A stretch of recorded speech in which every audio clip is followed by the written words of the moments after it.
আসসালামু আলাইকুম। আমাদের প্রাণপ্রিয় সৌদি আরব প্রিয় দেশ। সৌদি আরব এখন আর সৌদি আরব নেই। যে সৌদি আরবের শাসকরা ওসামা বিন লাদেনের মতো মুজাহিদকে শয়তানদের হাতে তুলে দিছে, সেই সৌদি আরব আর সৌদি আরব নেই। তারা জালিমে পরিণত হয়েছে, তাদের শাসকরা জালিম।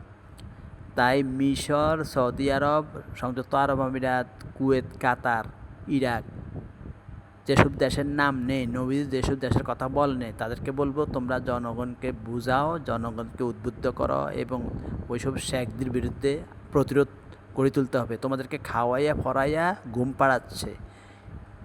আজ পর্যন্ত জ্ঞান হওয়ার পর থেকে কোনো আরব আমিরাতে, সৌদি আরবে, কুয়েতে, কাতারে কোনো আন্দোলন দেখিনি। আপনাদেরকে সুখ দিয়ে যদি ইমান কায়রা নেওয়া যায়, আরবদের যারা প্রবাসী আছে বাঙালি, যদি তোমার ক্ষমতা থাকে ওদেরকে বুঝাইবা যারা প্রবাসী আছে, জনগণকে সুখ দিয়ে যদি ইমানকে কায়রা নেয় তাহলে এটা কিন্তু ভালো লক্ষণ নয় আরবদের। আর শেষ ভালো যার সব ভালো তার। আরবদের কিন্তু হাতে ইসলাম আর এখন আর নিরাপদ নেই। আর আরবদের পতন অনিবার্য। কারণ ইসলাম প্রথম জয়যুক্ত হবে ইরান থেকে, খোরাসান থেকে কালা পতাকা বাহিনী যে দল বের হবে, 1 নম্বরে ইরান, 2 নম্বরে সিরিয়া, 3 নম্বরে ইয়েমেন। সৌদি আরবের কথা নেই, ইরাকের কথা নেই। সাহাবারা নবীজিকে বলেছিল, না ওইখানে ফিতনা ফাসাদ সৃষ্টি হবে। তাই আমরা আবেগে আপ্লুত হলে চলবে না, আবেগে আমরা গা বাসালে চলবে না। মক্কা মদিনা ঠিক আছে, সৌদি আরবে আছে, তারপরও ওরা জালিম। ওদের জনগণও কোনো আন্দোলনমুখী নয়। মানে ওরা হিজলার চেয়েও খারাপ, নারী লোভী। তাই এদের ধ্বংস অনিবার্য।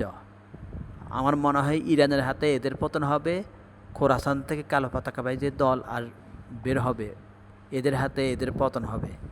আমরা হয়তো দেখে যাব ইনশাআল্লাহ। আল্লাহ যদি তৌফিক দেয় আমরাও ঈসা আলাইহিস সালামের সহযোগী হব। কানাডা দলের বিরুদ্ধে ইনশাআল্লাহ আমরা প্রতিরোধ করে তুলব, আল্লাহ তাআলা যদি আমাদেরকে সহযোগিতা করে। এবং গাজওয়াতুল হিন্দে, হিন্দুস্তানের যুদ্ধে যে সংগঠিত হবে, এটাতে আমরা ইনশাআল্লাহ এই ফজিলতের যুদ্ধে আমরা অংশগ্রহণ করতে চাই। এখন থেকে আমাদের তৈরি হতে হবে।